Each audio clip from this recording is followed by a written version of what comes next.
Yo, what's up guys? I don't know about you, but I just can't stop playing this class. It's way too much fun. And every day I discover something new that helps us to boost our damage even more. Today I've gathered 4 new tips that will massively improve your damage on world bosses and in dungeons. In the last tip we will also go through my complete updated rotation one more time. If you haven't watched any of my previous guides on this class, make sure to check those out too. In those I will cover important details you don't want to miss. You ready? Let's go!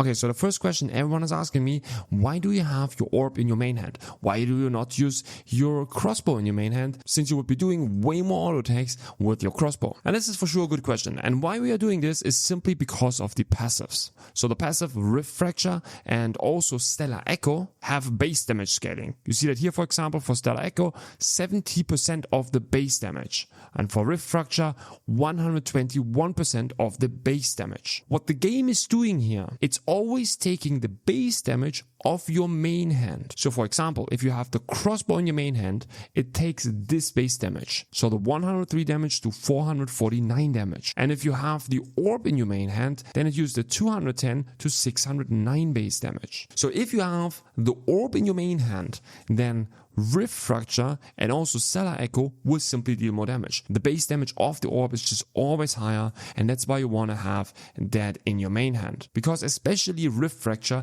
is dealing a crazy amount of damage. And especially if you're getting into the late game and you have one deadly marker in your party, then you won't be doing a lot of auto attacks anymore. So it's way better to always have your orb in your main hand. At the beginning that was for me just a guess, but yesterday I finally tested it, and 100% Rift Fracture and also Stellar Echo scale always off your main hand. Okay, so tip number 1, always have your orb in your main hand. Okay, the next one is also something interesting. So what I have changed now is that I'm not playing with Flame Arrow anymore. I'm playing now with Lightning Shot. So usually as a crossbow player in PvE, you always take your Flame Arrow, simply because it's another weapon that will proc your Selfish Diffusion, which will reduce your cooldowns even more. But the thing is, we don't need it anymore. So you can see that here, even without the deadly marker, if we place our orbs, we buff ourselves, and now we can just spam Stellar Dash. There is literally no need for us to have the Flame Arrow on top.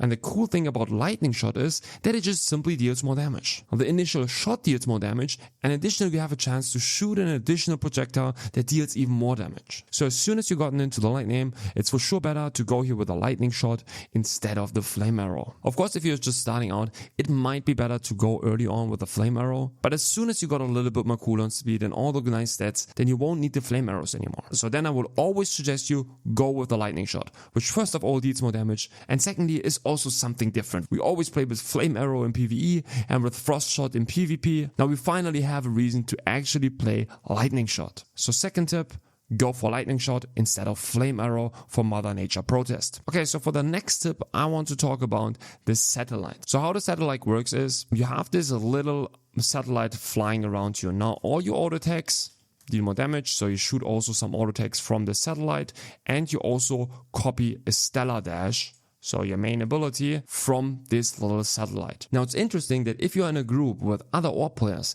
then you're also using those satellites. Now in this clip here you can see that we have multiple crucifixes. If I use a Stellar Dash now from my character, then it will be not only copied by my satellite, but also from all the other satellites. So you're using not only your own satellite, but also the satellites from all other orb players. But that doesn't mean you have to create now groups with like multiple crucifixes when you go to world bosses, because there's a really nice specialization, which is called satellite copy. So if you have that active, and then you can see if I use that, this is an AoE effect.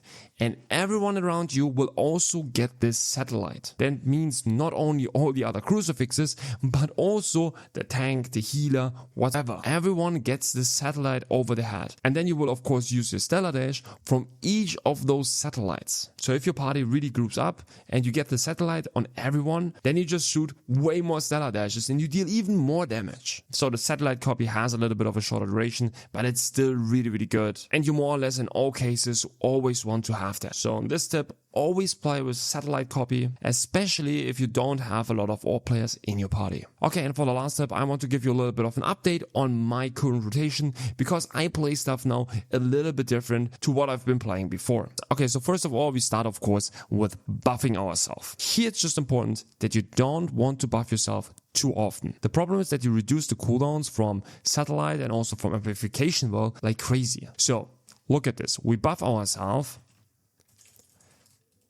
And now look on the cooldowns. Boom, it's already up, right? But the problem is, look at this, it's still running. You really don't want to spam those buffs all the time. Just a reminder here, all these 3 abilities have the same duration. Okay? These are all around 12 seconds for me right now here. Of course, depending on your buff duration. If you're playing with the AoE satellite, then of course you can use that more often, but in general, be sure to not spam those non-stop, because it's all about being as efficient as possible when Selfless is up.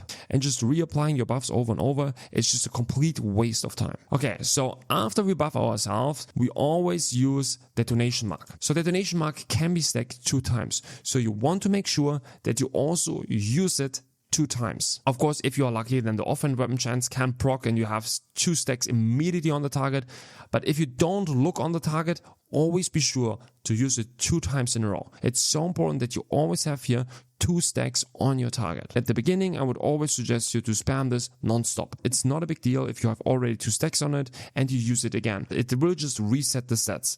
So the accumulated damage will explode and 2 new stacks will be applied. You don't lose any damage in that process. If you always have an eye on the timer of the detonation mark, even better. Then you don't have to spam it non-stop. But to be sure, spam this non-stop because it's super important for your overall damage. And then in my last video I said that you just spam Milky Way and Stellar Dash. And this is still kinda true, but I want to highlight here that Stellar Dash deals way more damage than Milky Way. What is so nice about Milky Way is just that it resets our balls. So you see the timer here of our balls.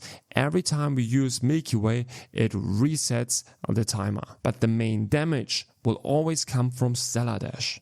So at the beginning, I would just suggest you to spam Stellar Dash and Milky Way. But if you want to min-max your damage, what you can actually do is you just use Milky Way if you want to reposition your balls or if you want to reset the timer.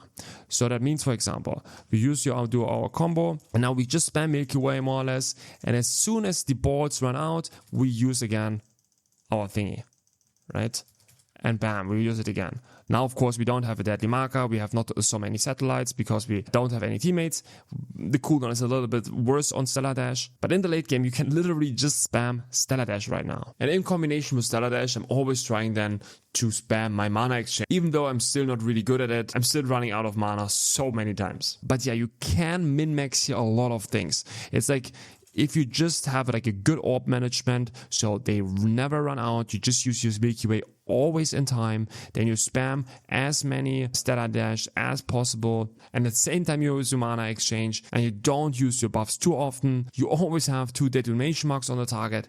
If you manage all of this perfectly, you will deal a crazy amount of damage. Of course, this will take time, you need to practice this, I'm still learning and I'm not perfect on that. If you see my streams, then you know how many times I complain on world bosses, shit, my balls run out, shit, I'm again out of mana, you know, this is like happens to me all the time. I'm still learning. But if you're actually getting better at it, you will deal way more damage. One last tip, some people always think that I'm actually scripting or using any macros. I'm not using any macros or scripts or whatsoever. You need to find buttons on your mouse or on your keyboard that you can easily press. For example, for me, Stellar Dash is on my mouse. You can see that here on my mouse. So for me, this is like super easy to press. I just can spam that all the time. It's just super important that you have a button that you can easily press, whatever that might be for you. Okay, but that's it for today. If you like the content, don't forget to like and subscribe.